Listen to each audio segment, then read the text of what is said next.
ನಮಸ್ಕಾರ ಸ್ನೇಹಿತರೆ, ಮತ್ತೊಮ್ಮೆ GSS ಸ್ಟಡಿ ಸರ್ಕಲ್ಗೆ ಆತ್ಮೀಯವಾದಂಥ ಸ್ವಾಗತ. ಬನ್ನಿ ಈ ವಿಡಿಯೋದಲ್ಲಿ ಪ್ರಚಲಿತ ಘಟನೆಗೆ ಸಂಬಂಧಪಟ್ಟಂತೆ ನೋಡ್ತಾ ಹೋಗೋಣ. ಇದು ಮಾರ್ಚ್ ತಿಂಗಳಿನ ಭಾಗ 2 ಆಗಿರುತ್ತೆ. ಆಲ್ರೆಡಿ ಭಾಗ 1 ಅಪ್ಲೋಡ್ ಮಾಡಲಾಗಿದೆ, ಅದು ಕೂಡ ನೋಡ್ರಿ ಅಂತಕ್ಕಂಥ ಸಜೆಷನ್. ಈ ಭಾಗ 2ರಲ್ಲಿ ಏನೇ ಎಲ್ಲ ಅಂಶಗಳನ್ನು ಕವರ್ ಮಾಡಿದ್ದೀವಿ ಅಂತಕ್ಕಂಥದ್ದು ನೋಡ್ತಾ ಹೋಗೋಣ. ಇದರಲ್ಲಿ ವಿಶ್ವ ಸುಂದರಿ ಕಿರೀಟ 2024 ಅಂತಕ್ಕಂಥದ್ದು ನೋಡ್ತಾ ಹೋಗ್ತೀವಿ. ರಣಜಿ ಟ್ರೋಫಿ 2024, ಹಾಗೆ UCC ಜಾರಿಯಾದ ದೇಶದ ಮೊದಲ ರಾಜ್ಯ ಅಂತಕ್ಕಂಥದ್ದು ನೋಡ್ತಾ ಹೋಗ್ತೀವಿ.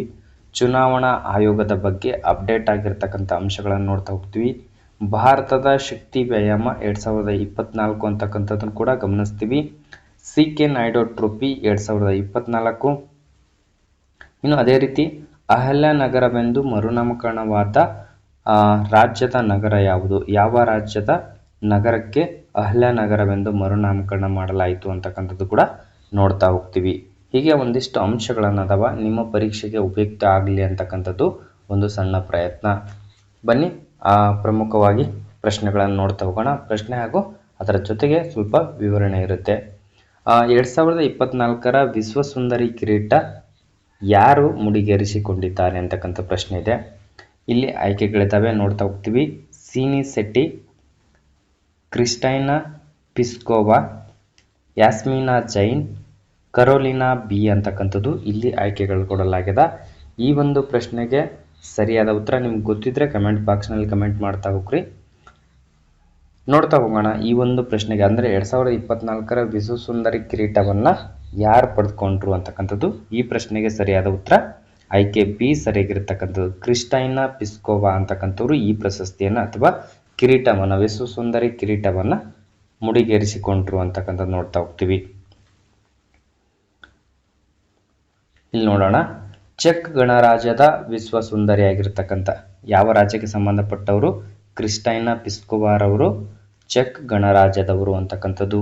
ಯಾರು ಪಡ್ಕೊಂಡ್ರು 2024ರ ಪ್ರಶಸ್ತಿ? ಕ್ರಿಸ್ಟೈನಾ ಪಿಸ್ಕೋವಾರವರು 71ನೇ ವಿಶ್ವ ಸುಂದರಿ ಪ್ರಶಸ್ತಿಯನ್ನು ಗೆಲ್ಲುವಲ್ಲಿ ಯಶಸ್ವಿಯಾದರು ಅಂತಕ್ಕಂಥದ್ದು ಇಲ್ಲಿ ಗಮನಿಸಬಹುದು. ಎಷ್ಟನೇ ವಿಶ್ವ ಸುಂದರಿ ಅಂದರೆ 71ನೇ ವಿಶ್ವ ಸುಂದರಿ ಅಂತಕ್ಕಂಥದ್ದು. ಯಾವ ದೇಶದವರು ಅಂದರೆ ಚೆಕ್ ಗಣರಾಜ್ಯದವರು ಅಂತಕ್ಕಂಥದ್ದು. ಕ್ರಿಸ್ಟೈನಾ ಪಿಸ್ಕೋರವರು 112 ದೇಶಗಳ ಸ್ಪರ್ಧಿಗಳನ್ನು ಸೋಲಿಸುವ ಮೂಲಕ ವಿಶ್ವ ಸುಂದರಿಯಾಗಿ ಹೊರಹೊಮ್ಮಿದ್ರು ಅಂತಕ್ಕಂಥದ್ದು. ಈ ಒಂದು ಸ್ಪರ್ಧೆಯಲ್ಲಿ ಎಷ್ಟು ದೇಶಗಳು ಭಾಗವಹಿಸಿದ್ವು ಅಂದರೆ 112 ದೇಶಗಳು ಅಂತಕ್ಕಂಥದ್ದು. ಭಾರತವು 28 ವರ್ಷದ ನಂತರ ವಿಶ್ವ ಸುಂದರಿ ಸ್ಪರ್ಧೆಯನ್ನು ಆಯೋಜಿಸಿತು. ಅಂದರೆ ಮತ್ತೆ ಪ್ರಶ್ನೆ ಆಗುತ್ತೆ, ಯಾವ ದೇಶದಲ್ಲಿ ವಿಶ್ವ ಸುಂದರಿ ಸ್ಪರ್ಧೆಯನ್ನು ಆಯೋಜನೆ ಮಾಡಲಾಗಿತ್ತು 2024ರಲ್ಲಿ ಅಂತಕ್ಕಂಥದ್ದು? ಇದು ಭಾರತದಲ್ಲಿ ಅಂತಕ್ಕಂಥದ್ದು ಕೂಡ ನೆನಪಿನಲ್ಲಿ ಇಟ್ಕೊಳ್ಳೋಕ್ಕೆ ಸಾಧ್ಯವಾಗಿರಬೇಕು. ಹಾಗೆ ನೋಡ್ತಾ ಹೋಗ್ತೀವಿ. ಭಾರತವು 22 ವರ್ಷದ ಸೀನಿ ಶೆಟ್ಟಿರವರು ಪ್ರತಿನಿಧಿಸಿದರು ಅಂತಕ್ಕಂಥದ್ದು. ಈ ಒಂದು ವಿಶ್ವ ಸುಂದರಿ ಸ್ಪರ್ಧೆಯಲ್ಲಿ ಭಾರತದಿಂದ ಯಾರು ಭಾಗವಹಿಸಿದ್ರು ಅಂದರೆ ಸೀನಿ ಶೆಟ್ಟಿಯವರು ಸ್ಪರ್ಧೆಯಲ್ಲಿ ಇದ್ದರು ಅಂತಕ್ಕಂಥದ್ದು ಕೂಡ ಗಮನ ವಹಿಸಬಹುದು. ನೆಕ್ಸ್ಟ್, ಮುಂದಿನ ವರ್ಷಕ್ಕೆ ಸಂಬಂಧಪಟ್ಟಂತೆ ವಿಶ್ವ ಸುಂದರಿ ಸ್ಪರ್ಧೆ 2025ರಲ್ಲಿ ಯಾವ ದೇಶದಲ್ಲಿ ಜರುಗುತ್ತೆ ಅಂತಕ್ಕಂಥದ್ದು ಕೂಡ ಪ್ರಶ್ನೆ ಆಗುತ್ತೆ. ಅದು ಮೆಕ್ಸಿಕೋ ದೇಶದಲ್ಲಿ ಅಂತಕ್ಕಂಥದ್ದು. ಮೆಕ್ಸಿಕೋದಲ್ಲಿ ಆಯೋಜನೆ ಮಾಡಲಾಗಿದೆ ಮುಂದಿನ ವರ್ಷದ ಒಂದು ಮಿಸ್ ವರ್ಲ್ಡ್ ಸ್ಪರ್ಧೆ ಅಂತಕ್ಕಂಥದ್ದು. ಎಷ್ಟನೇ ಆವೃತ್ತಿಯಾಗಿರುತ್ತೆ? ಅದು 72ನೇ ಆವೃತ್ತಿ ಅಂತಕ್ಕಂಥದ್ದು. 2024ರಲ್ಲಿ 71ನೇ ಆವೃತ್ತಿಯಲ್ಲಿ ಕ್ರಿಸ್ಟೈನಾ ಪಿಸ್ಕೋರವರು ವಿಶ್ವ ಸುಂದರಿಯಾಗಿ ಪ್ರಶಸ್ತಿಯನ್ನು ಪಡೆದುಕೊಂಡ್ರು ಅಂತಕ್ಕಂಥದ್ದು. ಒಂದಿಷ್ಟು ಮಾಹಿತಿ ನೋಡೋದಾದರೆ, ಭಾರತದಲ್ಲಿ ಮೊಟ್ಟ ಮೊದಲ ವಿಶ್ವ ಸುಂದರಿಯಾಗಿ ಪ್ರಶಸ್ತಿ ಅಥವಾ ಕಿರೀಟವನ್ನು ಪಡೆದುಕೊಂಡವರು ಯಾರು ಅಂತಕ್ಕಂಥದ್ದು ಮೊದಲನೇದಾಗಿ ನೋಡ್ತಾ ಹೋಗ್ತೀವಿ. ರೀಟಾ ಫರಿಯಾ ಅಂತಕ್ಕಂಥವ್ರು 1966ರಲ್ಲಿ ರೀಟಾ ಫರಿಯಾ ಅಂತಕ್ಕಂಥವ್ರು ಮೊದಲ ವಿಶ್ವ ಸುಂದರಿಯಾಗಿ ಪ್ರಶಸ್ತಿಯನ್ನು ಅಥವಾ ಕಿರೀಟವನ್ನು ಮುಡಿಗೇರಿಸ್ಕೊಳ್ತಾರೆ. ಅದೇ ರೀತಿ ಎರಡನೇದಾಗಿ ಐಶ್ವರ್ಯ ರೈ ಅಂತಕ್ಕಂಥವ್ರು 1994ರಲ್ಲಿ ವಿಶ್ವ ಸುಂದರಿ ಆಗ್ತಾರೆ. ಅದೇ ರೀತಿ ಡಯಾನಾ ಅಂತಕ್ಕಂಥವ್ರು 1997ರಲ್ಲಿ, ಯುಕ್ತಾ ಮುಖ್ಯ ಅಂತಕ್ಕಂಥವ್ರು 1999ರಲ್ಲಿ ವಿಶ್ವ ಸುಂದರಿ ಆದರೆ ಪ್ರಿಯಾಂಕಾ ಚೋಪ್ರಾರವರು 2000ರಲ್ಲಿ ಭಾರತದ ವಿಶ್ವ ಸುಂದರಿಯಾಗಿ ಹೊರಹೊಮ್ಮುತ್ತಾರೆ ಅಂತಕ್ಕಂಥದ್ದು. ಇನ್ನು ಇತ್ತೀಚೆಗೆ ನೋಡೋದಾದರೆ 2017ರಲ್ಲಿ ಮಾನುಷಿ ಚಿಲ್ಲರ್ ಅಂತಕ್ಕಂಥವ್ರು ವಿಶ್ವ ಸುಂದರಿಯಾಗಿ ಒಂದು ಕಿರೀಟವನ್ನು ಮುಡಿಗೇರಿಸಿಕೊಳ್ತಾರೆ. ಮಾನುಷಿ ಚಿಲ್ಲರ್ ಅವರು 2017ರಲ್ಲಿ ಅಂತಕ್ಕಂಥದ್ದು. ಇನ್ನು ಕರೋಲಿನಾ ಪಿಸ್ಕೋವಾರವರು 2024ರಲ್ಲಿ ಏನು ಮಾಡ್ತಾರೆ, ಈ ವಿಶ್ವ ಸುಂದರಿ ಕಿರೀಟವನ್ನು ಮುಡಿಗೇರಿಸಿಕೊಳ್ತಾರೆ. ಒಂದಿಷ್ಟು ಮಾಹಿತಿ ಅದಕ್ಕೆ ಸಂಬಂಧಪಟ್ಟಂತೆ ನೋಡ್ತಾ ಹೋಗ್ತೀವಿ. ಮುಂದಿನ ಒಂದು ಪ್ರಶ್ನೆಯನ್ನು ಗಮನಿಸ್ತಾ ಹೋಗೋಣ. 2023-24 ರಣಜಿ ಟ್ರೋಫಿಯನ್ನು ಗೆದ್ದ ತಂಡ ಯಾವುದು? 2023-24 ವರ್ಷಕ್ಕೆ ಸಂಬಂಧಪಟ್ಟಂತೆ ರಣಜಿ ಟ್ರೋಫಿಯನ್ನು ಗೆದ್ದ ತಂಡ ಯಾವುದು ಅಂತಕ್ಕಂಥ ಪ್ರಶ್ನೆ ಇದೆ. ಇಲ್ಲಿ ನೋಡ್ತಾ ಹೋಗೋಣ. ವಿದರ್ಭ, ಮುಂಬೈ, ಸೌರಾಷ್ಟ್ರ, ಗುಜರಾತ್. ಯಾರಿಗಾದರೂ ಈ ಪ್ರಶ್ನೆಗೆ ಉತ್ತರ ಗೊತ್ತಿದ್ರೆ ಕಮೆಂಟ್ ಬಾಕ್ಸ್ನಲ್ಲಿ ಕಮೆಂಟ್ ಮಾಡಿ. ನೋಡ್ತಾ ಹೋಗೋಣ. 2024 ರಣಜಿ ಟ್ರೋಫಿ ಗೆದ್ದ ತಂಡ ಆಯ್ಕೆ ಬಿ, ಮುಂಬೈ ತಂಡ. ನೋಡಿ, ಮಾರ್ಚ್ 14, 2024ರಂದು 2023-24ನೇ ವರ್ಷಕ್ಕೆ ಸಂಬಂಧಪಟ್ಟಂತೆ ವಿದರ್ಭವನ್ನು 169 ರನ್ಗಳಿಂದ ಸೋಲಿಸುವ ಮೂಲಕ ಮುಂಬೈ ತಂಡ 42ನೇ ರಣಜಿ ಟ್ರೋಫಿ ಪ್ರಶಸ್ತಿಯನ್ನು ಗೆದ್ದುಕೊಂಡಿತ್ತು ಅಂತಕ್ಕಂಥದ್ದು. ಯಾವ ತಂಡ? ಮುಂಬೈ ತಂಡ. ರಣಜಿಯನ್ನು ಗೆದ್ದಿರ್ತಕ್ಕಂಥ ತಂಡ ಯಾವುದು ಅಂದರೆ ಮುಂಬೈ. ವಿದರ್ಭವನ್ನು ಸೋಲಿಸುವ ಮೂಲಕ ರನ್ನರ್ ಅಪ್ ಆಗಿರ್ತಕ್ಕಂಥದ್ದು ಯಾವುದು? ವಿದರ್ಭ ತಂಡ ಅಂತಕ್ಕಂಥದ್ದು ಕೂಡ ಗಮನಿಸಬೇಕಾಗಿರುತ್ತೆ. ಹಾಗೆ ನೋಡ್ತಾ ಹೋಗೋಣ. ಭಾರತದ ಪ್ರಸ್ತುತ ಮುಖ್ಯ ಚುನಾವಣಾ ಆಯುಕ್ತರು ಯಾರು ಅಂತಕ್ಕಂಥದ್ದು. ಭಾರತದಲ್ಲಿ ಮುಖ್ಯ ಚುನಾವಣಾ ಆಯುಕ್ತರು ಪ್ರಸ್ತುತ ಯಾರಿದ್ದಾರೆ ಅಂತಕ್ಕಂಥ ನೋಡ್ತಾ ಹೋಗ್ತೀವಿ. ರಾಜೀವ್ ಕುಮಾರ್. ಆಯ್ಕೆಗಳು ನೋಡೋಣ. ರಾಜೀವ್ ಕುಮಾರ್, ಸುನಿಲ್ ಅರೋರಾ, ಓಂ ಪ್ರಕಾಶ್ ರಾವತ್, ನಜೀಮ್ ಜೈದಿ ಅಂತಕ್ಕಂಥವ್ರು. ಎಸ್, ಈ ಒಂದು ಪ್ರಶ್ನೆಗೆ ಉತ್ತರ ನೋಡೋದಾದರೆ ರಾಜೀವ್ ಕುಮಾರ್ ಅವರು ಪ್ರಸ್ತುತ ಮುಖ್ಯ ಚುನಾವಣಾ ಆಯುಕ್ತರಾಗಿ ಕಾರ್ಯನಿರ್ವಹಿಸ್ತಾ ಇದ್ದಾರೆ. ಇದರ ಜೊತೆಗೆ ಒಟ್ಟು 3 ಆಯುಕ್ತರನ್ನು ನೋಡ್ತೀವಿ. ಒಬ್ಬರು ಮುಖ್ಯವಾಗಿ, ಇನ್ನಿಬ್ಬರು ಸಬ್ ಆಯುಕ್ತರಾಗಿ 3 ಜನ ಚುನಾವಣಾ ಆಯುಕ್ತರು ನೇಮಕವಾಗಿರ್ತಕ್ಕಂಥವ್ರು. ಇನ್ನಿಬ್ಬರು ಇತ್ತೀಚೆಗೆ ಚುನಾವಣಾ ಆಯೋಗದಲ್ಲಿ ಸ್ವಲ್ಪ ಬದಲಾವಣೆ ಆಗಿರುತ್ತೆ.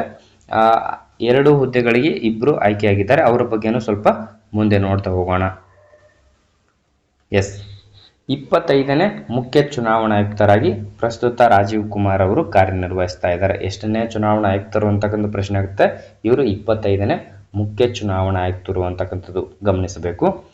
ಭಾರತ ಚುನಾವಣಾ ಆಯೋಗ ಸ್ಥಾಪನೆ ಆಗಿದ್ದು 25 ಜನವರಿ 1950ರಂದು ಚುನಾವಣಾ ಆಯೋಗ ಸ್ಥಾಪನೆ ಆಯಿತು. ಈ ಜನವರಿ 25ನ್ನು ಪ್ರತಿ ವರ್ಷ ಮತದಾರರ ದಿನ ಅಂತೇಳಿ ಆಚರಿಸಲಾಗುತ್ತೆ. ಪ್ರತಿ ವರ್ಷ ಕೂಡ ಜನವರಿ 25ನ್ನು ಮತದಾರರ ದಿನ ಅಂತೇಳಿ ಆಚರಿಸಲಾಗುತ್ತೆ. ಈ ಚುನಾವಣಾ ಆಯೋಗದ ಬಗ್ಗೆ ಸಂವಿಧಾನದಲ್ಲಿ ತಿಳಿಸ್ತಕ್ಕಂಥ ವಿಧಿ ಯಾವುದು ಅಂದರೆ ಅದು 324ನೇ ವಿಧಿ ಅಂತಕ್ಕಂಥದ್ದು. ಎಸ್, ಇತ್ತೀಚೆಗೆ ಭಾರತದ ನೂತನ ಚುನಾವಣಾ ಆಯುಕ್ತರಾಗಿ ಯಾರು ನೇಮಕಗೊಂಡ್ರು ಅಂತಕ್ಕಂಥದ್ದು ಆಲ್ರೆಡಿ ನೋಡಿದ್ವಿ. ಮುಖ್ಯ ಚುನಾವಣಾ ಆಯುಕ್ತರು ಯಾರಿದ್ದಾರೆ? ರಾಜೀವ್ ಕುಮಾರ್ ಅವರು. ಇನ್ನು ಸಹ ಆಯುಕ್ತರು ಯಾರಿದ್ದಾರೆ ಅಂತಕ್ಕಂಥದ್ದು ನೋಡೋದಾದ್ರೆ ಸುಕೀರ್ ಸಂಧು ಅಂತಕ್ಕಂಥವ್ರು ಮತ್ತು ಜ್ಞಾನೇಶ್ ಕುಮಾರ್ ಅಂತಕ್ಕಂಥವ್ರು ಇಬ್ಬರು ಆಯುಕ್ತರು ನೇಮಕವಾಗಿದ್ದಾರೆ ಹೊಸದಾಗಿ. ಇದು 2024ರಲ್ಲಿ ನೇಮಕವಾಗಿರ್ತಕ್ಕಂಥವು. ಪ್ರಸ್ತುತ ಹೀಗೆ ಚುನಾವಣಾ ಆಯೋಗ ಆಗಿರ್ಬೋದು, ಹಣಕಾಸು ಆಯೋಗ ಆಗಿರ್ಬೋದು, ಯಾವುದೇ ಒಂದು ಆಯೋಗಗಳಾಗಿರ್ಬೋದು, ಒಂದಿಷ್ಟು ಅಪ್ಡೇಟ್ ಆಗ್ತಾ ವರ್ಷದಿಂದ ವರ್ಷಕ್ಕೆ ಅಪ್ಡೇಟ್ ಆಗ್ತಾ ಇರ್ತದೆ. ಅದು ಕೂಡ ನೀವು ಗಮನಿಸ್ತಾ ಹೋಗಬೇಕು ಅಂತಕ್ಕಂಥದ್ದು. ಪ್ರಸ್ತುತ ಚುನಾವಣಾ ಆಯೋಗಕ್ಕೆ ಇಬ್ಬರು ಆಯುಕ್ತರು ನೇಮಕವಾಗಿರ್ತಕ್ಕಂಥದ್ದು. ಸುಕೀರ್ ಸಂಧು ಅಂತಕ್ಕಂಥವ್ರು, ಜ್ಞಾನೇಶ್ ಕುಮಾರ್ ಅಂತಕ್ಕಂಥವ್ರು ಪ್ರಸ್ತುತದಲ್ಲಿ ಆಯ್ಕೆಯಾಗಿದ್ದಾರೆ ಅಂತಕ್ಕಂಥದ್ದು ನೋಡ್ತಾ ಹೋಗ್ತೀವಿ. ಮುಂದೆ ನೋಡೋಣ. ಏಕರೂಪ ನಾಗರಿಕ ಸಂಹಿತೆ ಜಾರಿಗೆ ತಂದ ಭಾರತದ ಮೊದಲ ರಾಜ್ಯ ಯಾವುದು? ಎಸ್, ಉತ್ತರ ಪ್ರದೇಶ, ಉತ್ತರಾಖಂಡ, ಪಂಜಾಬ, ಮಹಾರಾಷ್ಟ್ರ.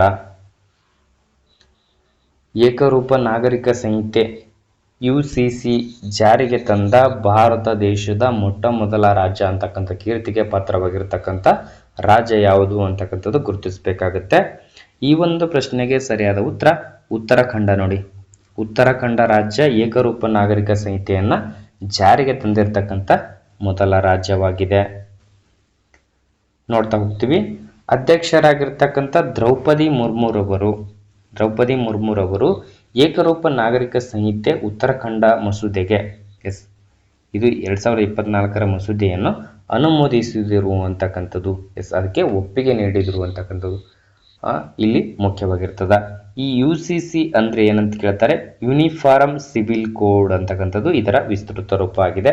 ಕೆಲವೊಂದು ಪರೀಕ್ಷೆಗಳಲ್ಲಿ ವಿಸ್ತೃತ ರೂಪದ ಮೇಲೆ ಕೂಡ ಪ್ರಶ್ನೆಗಳಾಗ್ತವ. ಇನ್ನು ಉತ್ತರಾಖಂಡವು UCC ಜಾರಿಗೆ ತಂದ ದೇಶದ ಮೊದಲ ರಾಜ್ಯವಾಗಲಿದೆ. ದೇಶದ ಮೊದಲ ರಾಜ್ಯ UCC ಜಾರಿಗೆ ತಂದಿರತಕ್ಕಂಥ ಮೊದಲ ರಾಜ್ಯ ಅಂತೇಳಿ ಹೆಗ್ಗಳಿಕೆಗೆ ಪಾತ್ರವಾಗಿರ್ತಕ್ಕಂಥದ್ದು ಯೂನಿಫಾರ್ಮ್ ಸಿವಿಲ್ ಕೋಡ್ ಅಂತಕ್ಕಂಥದ್ದು. ಈ ಮಸೂದೆಯು ಬಹುಪತ್ನಿತ್ವ, ಹಲಾಲ, ಇಡಾಕ್, ತಲಾಕ್ ನಂತಹ ಆಚರಣೆಗಳನ್ನು ಪರಿಹರಿಸುತ್ತದೆ ಮತ್ತು ಆಸ್ತಿ ಹಕ್ಕುಗಳ ಸಮಾನ ವಿವಾಹ ವಯಸ್ಸು ಮತ್ತು ಸಮಾನ ಪಿತ್ರಾರ್ಜಿತ ಹಕ್ಕುಗಳನ್ನು ಖಚಿತಪಡಿಸುತ್ತದೆ ಅಂತಕ್ಕಂಥದ್ದು.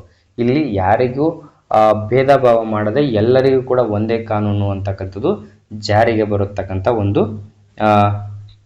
ಸಂಹಿತೆ, ಅದುವೇ ಏಕರೂಪ ನಾಗರಿಕ ಸಂಹಿತೆ ಅಂತಕ್ಕಂಥದ್ದು. ಜಾತಿ ಧರ್ಮ ಯಾವುದನ್ನು ಡಿವೈಡ್ ಮಾಡದೆ ಎಲ್ಲರಿಗೂ ಕೂಡ ಒಂದೇ ಆದಂಥ ಕಾನೂನು ಜಾರಿಗೆ ಬರ್ತಕ್ಕಂಥದ್ದೇ ಏಕರೂಪ ನಾಗರಿಕ ಸಂಹಿತೆ ಅಂತಕ್ಕಂಥದ್ದು.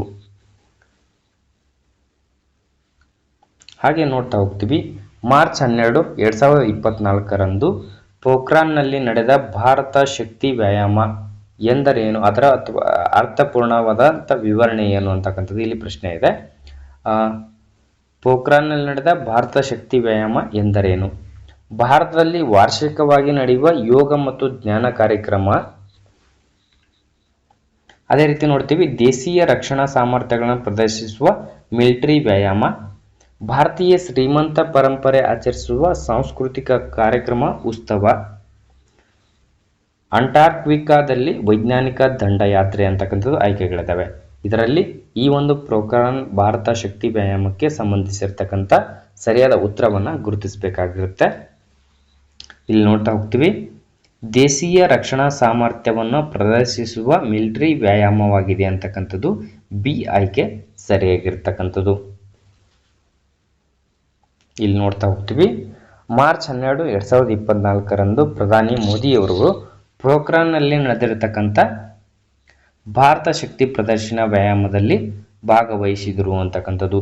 ಈ ಸಮಾವೇಶವು ಆತ್ಮನಿರ್ಭರ ಅಥವಾ ಸ್ವಾವಲಂಬನೆ ಅಭಿಯಾನ ಭಾಗವಾಗಿ ದೇಶೀಯವಾಗಿ ತಯಾರಿಸಿರ್ತಕ್ಕಂಥ ರಕ್ಷಣಾ ಶಸ್ತ್ರಾಸ್ತ್ರಗಳ ಸಾಮರ್ಥ್ಯವನ್ನು ಪ್ರದರ್ಶನಕ್ಕೆ ಇಡತಕ್ಕಂಥ ಒಂದು ವ್ಯಾಯಾಮವಾಗಿದೆ.